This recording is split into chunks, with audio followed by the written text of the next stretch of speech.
heading back from Bassetts Pole. Golden Arches, where I don't eat these days, but I did have a double espresso with my buddies Al and Nick, and it's a nice ride home down this coppice lane here. Nice country lane. Pick up some speed down here. Just starting to get a bit darker. Yeah, nice down here. So yeah, return leg. I wasn't gonna talk on this return leg, but I thought I might as well chat for a little bit. Just previously was talking about a load of crypto topics, so pretty much done the update on that. So find a few other things to talk about, I guess. So yeah, some good books I'm reading at the moment, which I touched on in my other videos. The Creature from Jekyll Island by G. Edward Griffin. I've got that on Audible. I am making a mistake actually of sometimes I wake up at about 6 in the morning and I kind of doze in bed, and I'll put the Audible book on, but sometimes I actually nod off again. I end up missing like half a chapter, so I might have to listen to that book again. I could do with listening to it again anyway, because it's such a deep book, such an excellent book really in many ways. Yeah, I'm on to the chapter where he's talking about links between the West, Wall Street, the West, and the Russian Revolution. It's a controversial one, that. Anthony Sutton has also written books about that, Wall Street and the Bolsheviks. Interesting stuff. And yeah, and the way that the First World War was bankrolled by Morgan, the bankers in America. They basically financed the Allies in World War One, a war which was fought over absolutely nothing at all. It's a massive ritual sacrifice, and he discusses the entry of the US into the war. Edward Griffin, how you think it's the Americans finally convincing their people that the time has come to go and save the Allies and be the good guys, but actually, according to G. Edward Griffin, he digs a bit deeper than that, and he says that all these government bonds or whatever, once they realised the Germans made a big push, and it was looking like they were going to win the war. Maybe it was when the Russians pulled out after the the Bolshevik Revolution, Russian Revolution, and it was looking like possibly the Germans might win that war. And so the bankers like Morgan realised that if that happened, there's no way that their loans would get repaid. And so they urged that's how they got America into the war, according to G. Edward Griffin.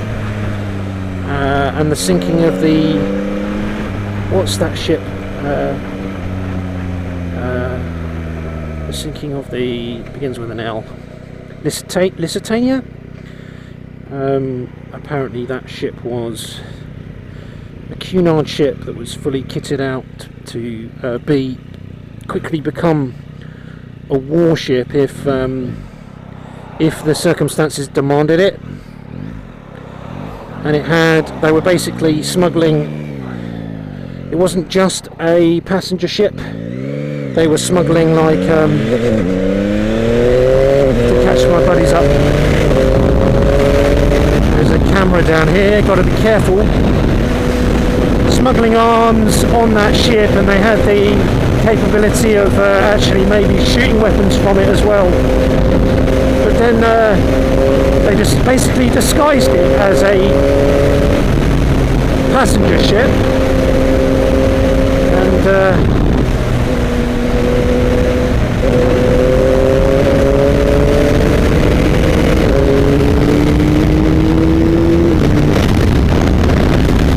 camera now.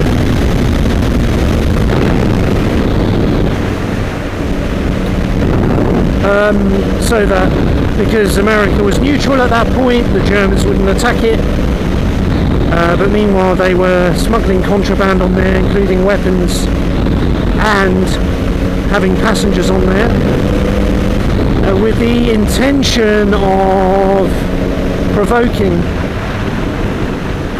the Germans to attack it. And I think maybe the Germans had like warned the US, stop using this boat in this way. And so they basically goaded them into their sink, which would mean that they pretty much would have sacrificed all those passengers, and for the sake of getting America into the war so that Morgan could get their loans back.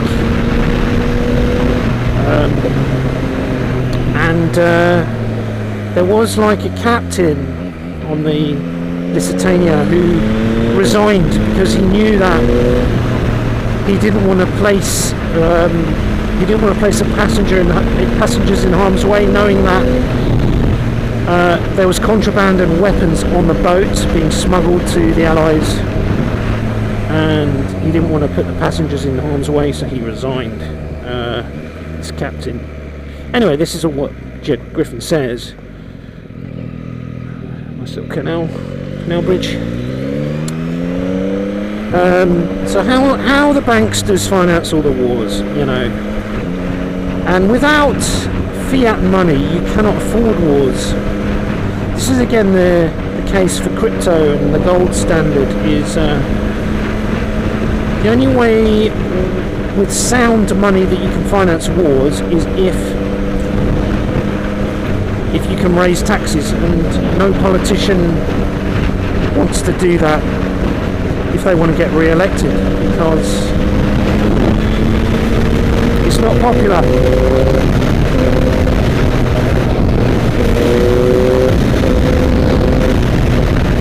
So fiat money makes it possible to fight these wars by printing money, and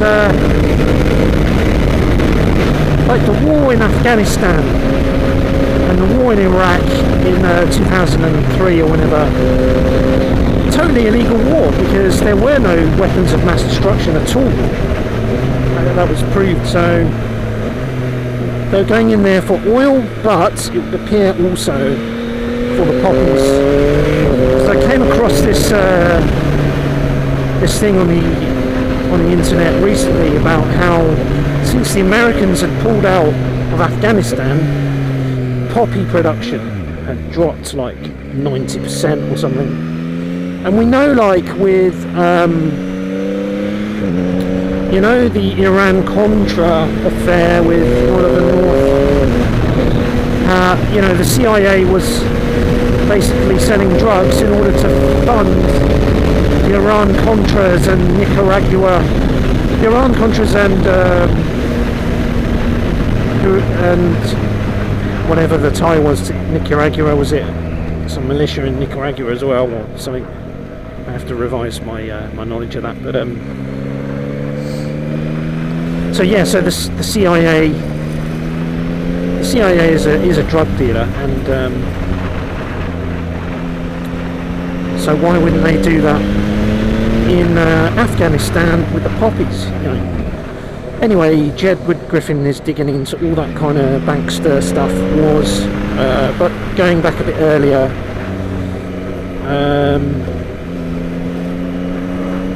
he talks about Cecil Rhodes. As I say, sadly, some of these chapters I fell asleep and nodded off while I was listening to it, so I'll need to listen to that book again, which I'll happily do anyway, even if I had grasped everything, because it's so deep. You probably need to read it twice anyway, to be able to fully grasp it. But yeah, it's a groundbreaking book. I remember Jeff Berwick saying, I think this was on the Crypto Vigilante interview with Raf, when his business went down, his stocks and shares thing, news business, went down in the internet bubble in the early 2000s, and his partner jumped out of a window of a 8th floor of a block of flats or something, or hotel.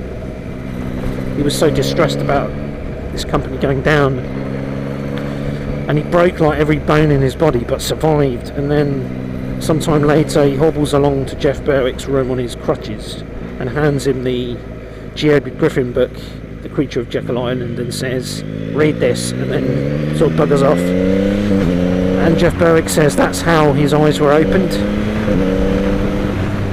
starting with that book, you know. And, oh, so this is how, you know, the whole fiat financial system is run.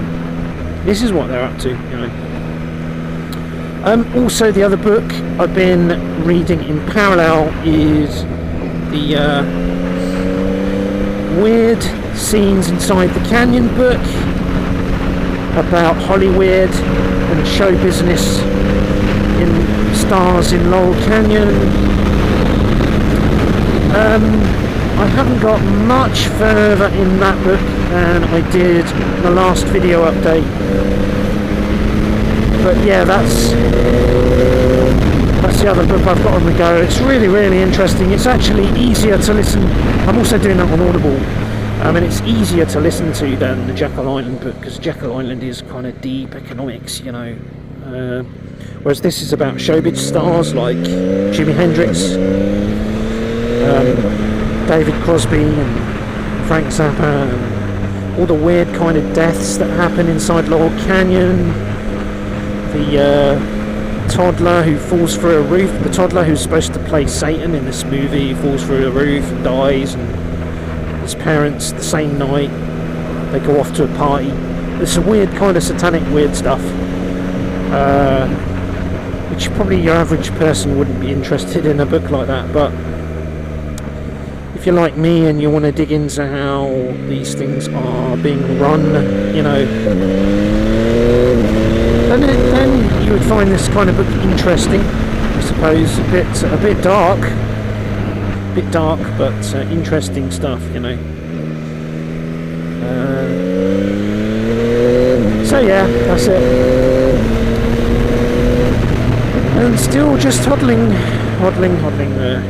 crypto. I think I'm going to shut up now.